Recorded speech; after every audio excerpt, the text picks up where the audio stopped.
summer movie season is right around the corner, and this summer is stacked. So today I'm going to share my 10 most anticipated movies of summer 2023.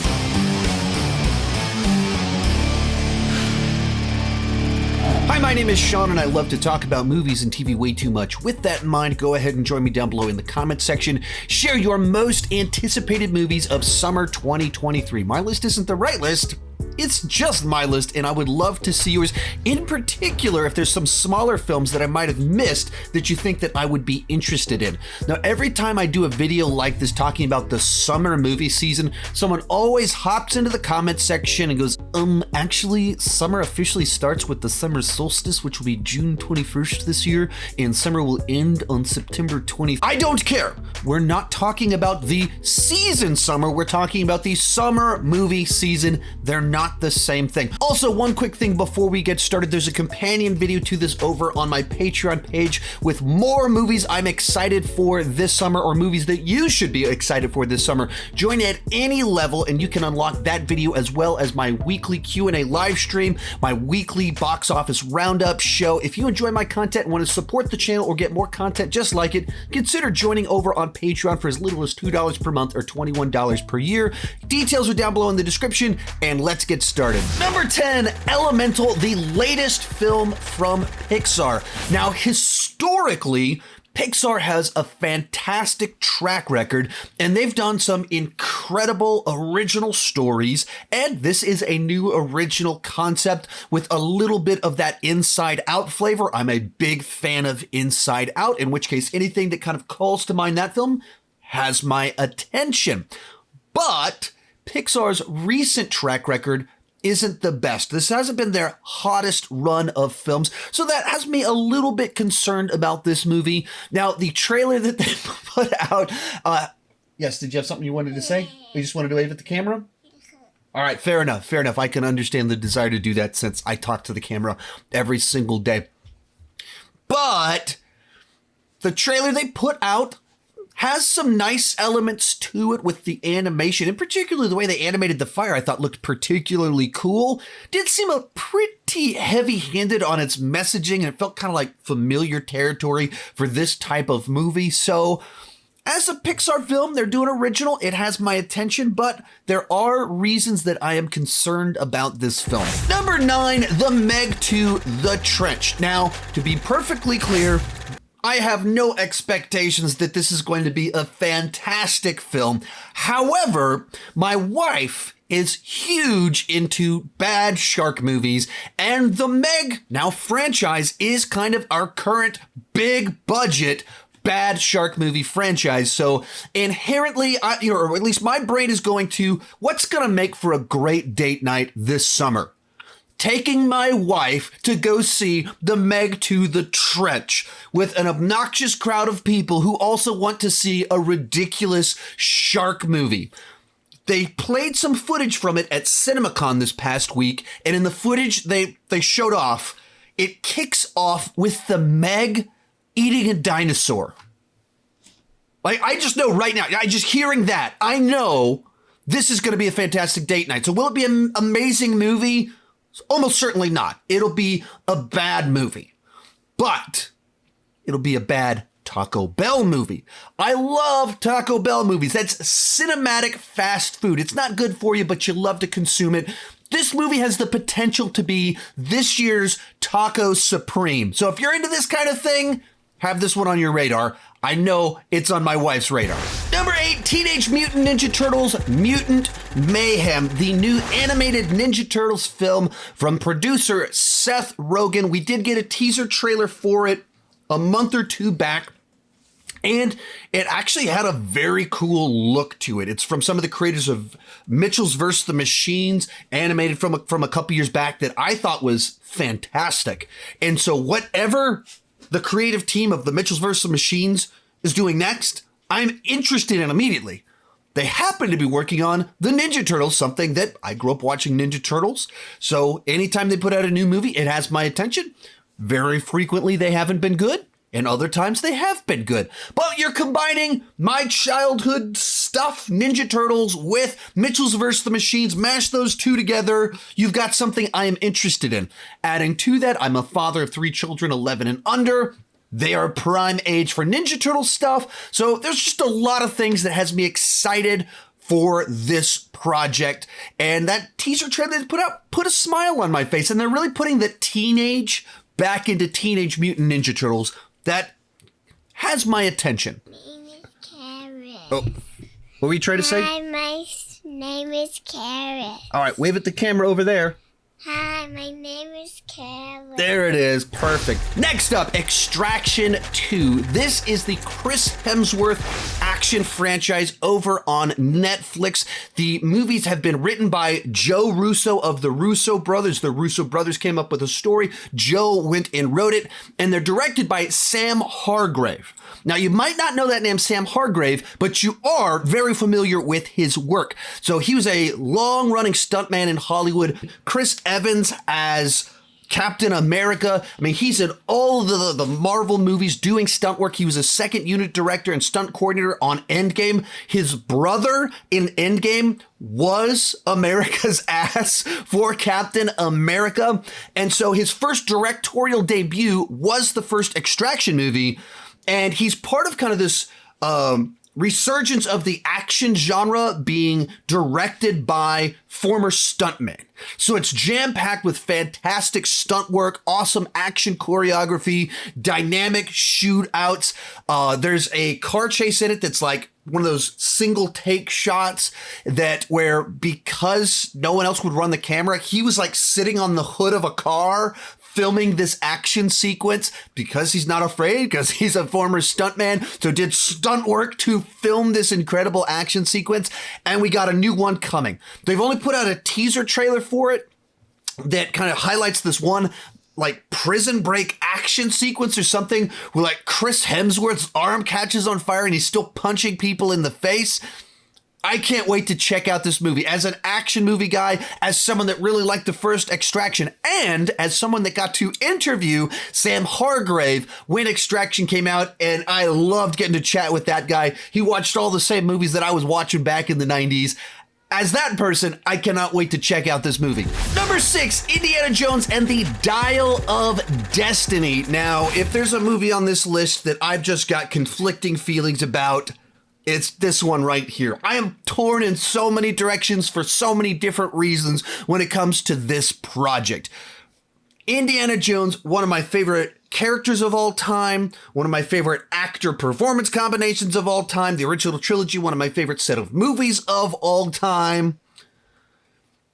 James Mangold, the director, great director on a hot streak. I mean, last movie, Ford vs. Ferrari, loved it. Movie before that, Logan, loved it. Hot streak. There's a bunch of stuff right there that has me excited for the potential of what could happen with that. But last Indiana Jones film, not so hot.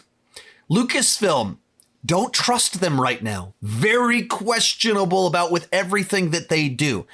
The trailers, when the music kicks in, I get the feels. I get all the right emotions I'm supposed to. And at the same time, I look at it and I just see a lot of green screen and CGI.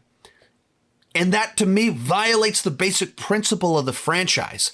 For that matter, the escapism of Indiana Jones is the concept of this good-looking, intelligent man of action that's in his prime. And I don't know if that translates to 80-year-old man still doing these adventures. I just don't know if the fantasy works.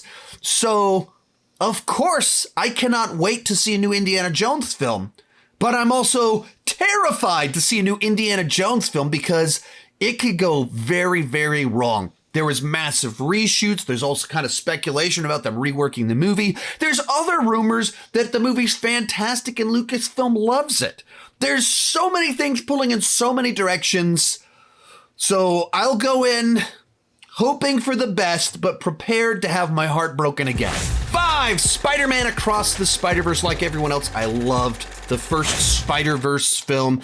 It's a great Spider-Man story that also kind of expands our thoughts on what Spider-Man can encompass. It's a great comic book movie. It's a fantastic animated movie that just has very inventive, creative use of the animation, and it's just a great movie in general.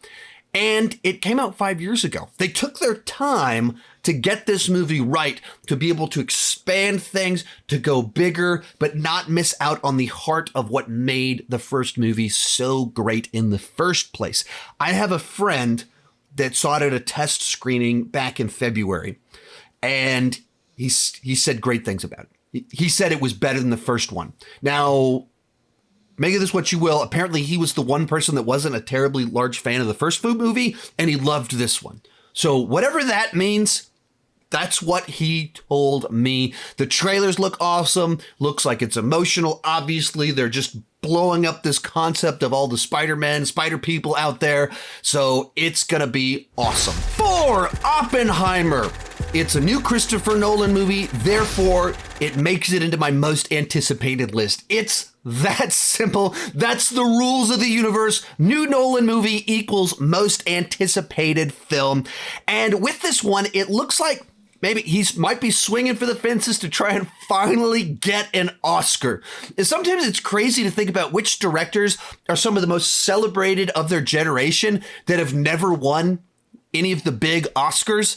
And Nolan, of course, is the most obvious one of the last 20 years that is so beloved, so celebrated by audiences and critics, that does interesting, original things, but he doesn't have a director Best Picture win yet. Maybe this could be the one. Tackling World War II stuff, typically speaking, a good strategy if you're trying to win an Oscar, and that's what he's doing here. It has an incredible cast. The trailers look tense. They played some footage at CinemaCon. The buzz coming out of it made it sound fantastic. So I was already going to be incredibly excited to check it out, but the buzz is... What did you draw? What is the picture we got here? That is you in your office making a video. See, she drew a picture of me in my office making a video. Thank you. That was very sweet of you. It's the same video we were making right Oh, so you drew this one where like that was a picture within a picture. Talk about Nolanizing a video. We just inceptioned this video with that drawing. Please say positive things about her in the comment section. Anyway, tackling World War II, opportunity to get that Oscar. Great buzz from CinemaCon, but it's just a Nolan film in general, so I'm excited about it. Also, over the last couple weeks, I've been listening to over on an audiobook called The Nolan Variants, where he's talking about his entire filmography and the backstory and kind of his thinking going into it. And while he was making Tenet, he was doing all this research on Oppenheimer that kind of predicted the fact that this would be his next project. So he even kind of talks about Oppenheimer quite a bit in this book that I just listened to. By the way, if you want to get that book for free, you can get it for free at audibletrial.com/Sean Chandler. I put a link down below in the description. That's where I listen to it because I like to listen with read with my ears, not my eyes. But you can check it out. It's a fantastic book. I'm probably going to listen to it a second time before his new movie comes out. But anyway, new Nolan, I'm excited. Him trying to make a Best Picture film, I'm sure that's what he's trying to do. I can't wait to check it out. In third, Mission Impossible Dead Reckoning Part 1. And when it comes to the top 3 on here, these are all movies I just absolutely cannot wait to see. I'm so excited to see all 3 of them.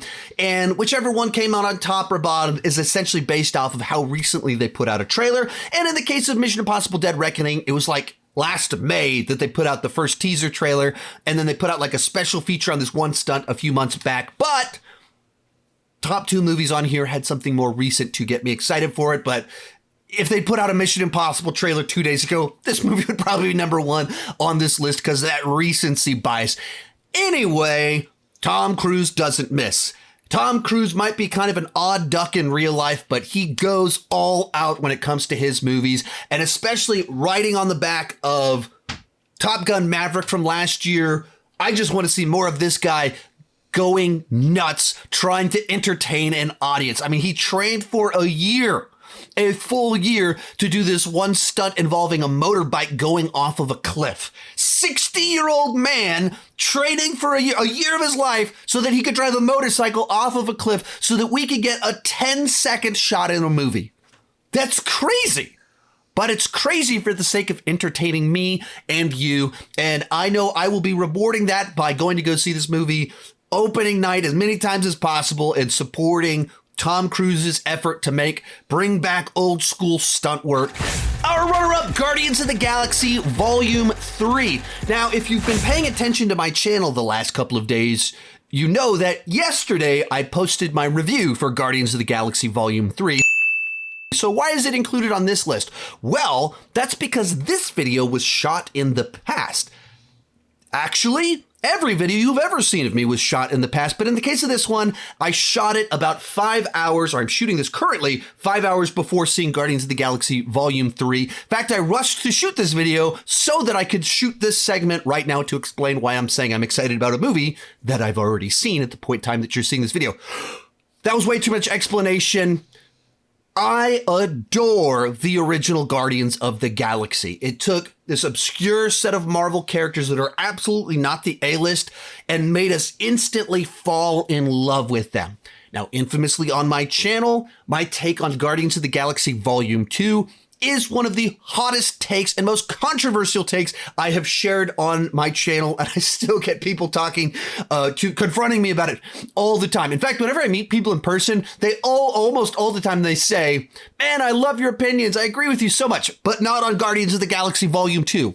Though some of them say, "I agree with you on everything, including Guardians of the Galaxy Volume 2.